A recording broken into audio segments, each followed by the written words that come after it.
Assalamualaikum warahmatullahi wabarakatuh. Ketemu lagi dengan saya Yunita di channel YouTube Unitime. Kali ini saya akan membahas tentang jurnal pembalik.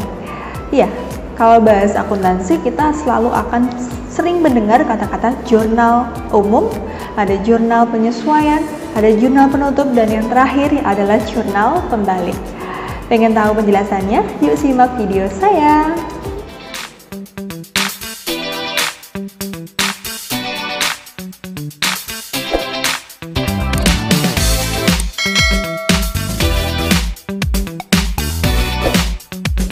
Baik, kali ini saya mau menjelaskan tentang jurnal pembalik. Apa sih fungsi jurnal pembalik itu? Yaitu digunakan untuk membalik akun yang ada di jurnal penyesuaian, namun mempunyai nilai untuk periode selanjutnya. Jadi intinya, kalau Anda mau buat jurnal pembalik, Anda lihat ke dalam jurnal penyesuaian yang sudah Anda buat sebelumnya, dan Anda lihat jurnal-jurnal yang mana yang akan dibalik, yaitu yang mempunyai nilai untuk periode selanjutnya. Jadi tidak semua ya jurnal yang ada di jurnal penyesuaian itu kita balik, hanya yang mempunyai nilai untuk periode selanjutnya, seperti itu. Ya, jadi jurnal penyesuaian yang kita sudah buat sebelumnya, yaitu ada pendekatan neraca, ada pendekatan laba rugi. Ya. Untuk jurnal pembalik yang pertama, kita akan membalik beban dibayar di muka. Ya, beban dibayar di muka itu akan kita buatkan jurnal pembaliknya jika menggunakan pendekatan laba rugi. Kenapa? Kita cross check dulu. Ya. Kalau menggunakan pendekatan neraca, untuk beban dibayar di muka itu yang kita sesuaikan adalah yang sudah menjadi beban. Ya. Sewa yang sudah kita gunakan itu disebut beban sewa pada sewa dibayar di muka. Jadi intinya kalau menggunakan pendekatan neraca, penyesuaian beban dibayar di muka itu tidak perlu kita balik ya. Tapi kalau kita menggunakan pendekatannya laba rugi, di mana yang kita sesuaikan itu adalah yang belum terpakai ya. Berarti kalau di jurnal penyesuaian yang kita sesuaikan itu yang belum terpakai, berarti masih berhubungan dong untuk periode selanjutnya, ya kan? Karena masih berhubungan untuk periode selanjutnya, maka perlu kita buatkan jurnal pembalik. Ya, maka dari itu beban dibayar di muka untuk pendekatan laba rugi saja yang kita buatkan jurnal pembaliknya. Ya, bunyi jurnalnya yang dulu itu sewa dibayar di muka pada beban sewa. Maka ketika buat jurnal pembaliknya tinggal dibalik aja, yang debit jadi kredit, yang kredit jadi debit ya, dengan bunyi beban sewa, nggak kelihatan ya, beban sewa pada sewa dibayar di muka sebesar 2.500.000 gitu. Selanjutnya, pendapatan diterima di muka, kita buat jurnal pembaliknya untuk pendekatan laba atau rugi. Ya, kalau pendekatan neraca yang kita sesuaikan dulu itu yang jasa yang sudah diberikan ya, karena jasa sudah diberikan maka tidak diperhitungkan lagi untuk periode selanjutnya. Sedangkan kalau pendekatan laba rugi yang kita sesuaikan adalah jasa yang belum diberikan. Karena belum diberikan sebesar 2 juta ini, maka akan diberikan di bulan berikutnya. Ya. Karena masih berhubungan untuk periode selanjutnya, maka perlu kita buatkan jurnal pembalik. Pendapatan jasa pada pendapatan diterima di muka, maka kita balik menjadi yang debit di kredit, yang kredit di debit sebesar 2 juta. Maka bunyi jurnal pembaliknya, pendapatan diterima di muka pada pendapatan jasa sebesar 2 juta. Ya. Selanjutnya yang ketiga, beban yang masih harus dibayar.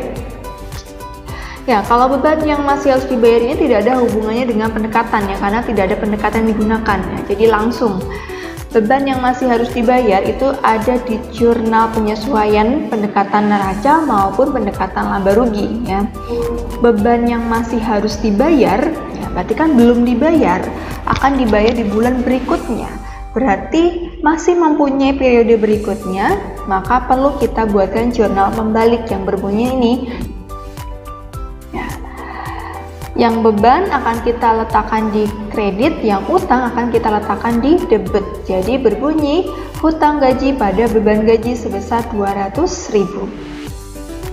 Sedangkan pendapatan yang masih harus diterima. Pendapatan yang masih harus diterima berarti itu kan akan diterima di bulan berikutnya. Di mana bunyi jurnalnya sama untuk pendekatan neraca ataupun laba rugi. Karena masih akan diterima, maka masih berhubungan untuk periode selanjutnya. Maka dari itu perlu kita buatkan jurnal pembalik untuk piutang usaha pada pendapatan jasa sebesar 500.000. Ya, yang piutang usaha kita letakkan di kredit, yang pendapatan jasa kita letakkan di debit. Seperti ini, pendapatan jasa pada piutang usaha sebesar 500.000. Ketika buat jurnal pembalik, periode yang digunakan adalah tanggal 1, intinya yaitu awal periode akuntansi. Karena kemarin kita berakhir di 31 Desember 2020, maka jurnal pembalik ini dimulai dari 1 Januari 2021, gitu ya. 1/1/2021. Karena sebenarnya yang kita gunakan itu adalah pendekatan neraca ketika buat jurnal penyesuaian, maka untuk jawaban jurnal pembalik soal yang terkait dari awal sampai akhir, maka sebenarnya yang ini saja ya.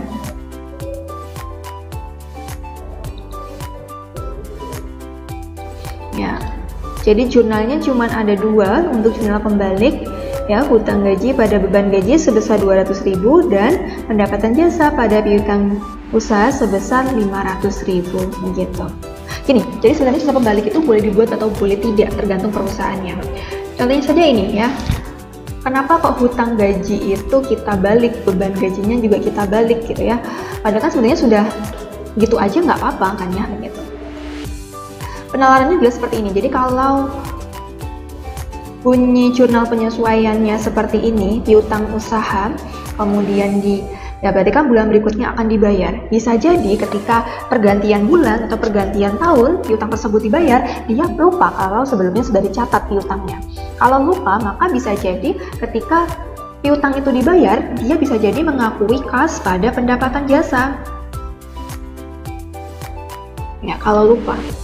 Karena kan beda periode ya, padahal periode sebelumnya sudah diakui sebagai piutang, harusnya ketika pelunasan berbunyi piutang, kas pada piutang kan ya gitu. Tapi karena beda periode akuntansi ya, jaraknya mungkin terlalu jauh, mungkin bisa jadi piutangnya Januari dibayar Januari tahun depan. Karena terlalu lama, akhirnya kadang orang ada yang lupa ya, piutangnya dulu sudah diakui atau belum ya. Kalau lupa kadang bisa jadi salah ya. Untuk menghindari hal tersebut, maka lebih baik dibuatkan jurnal pembalik. Jadi kalau sudah dibuatkan jurnal pembalik, kalau ada yang bayar cukup mengatakan kas pada pendapatan jasa lagi. Gini. Ya. Tapi kalau tidak, Anda mengakui kas pada pendapatan jasa, akhirnya pendapatannya double seperti ini. Nah, jadi tujuannya seperti itu, ya, supaya tidak ada akun yang double, ya, menghindari admin yang lupa, maka seperti itu lebih baik dibuatkan jurnal pembalik supaya tidak ada akun yang double atau mungkin tidak ada kesalahan dalam pencatatan seperti itu. Untuk ya bagaimana menyikapi kalau perusahaan sudah berdiri sebelumnya, bagaimana sih siklus akuntansi yang benar? Ya, maka lihat video saya selanjutnya dan jangan lupa klik like, share, comment, and subscribe supaya Anda tetap bisa melihat video-video selanjutnya dari saya. Terima kasih, semoga bermanfaat. Assalamualaikum warahmatullahi wabarakatuh. Dadah.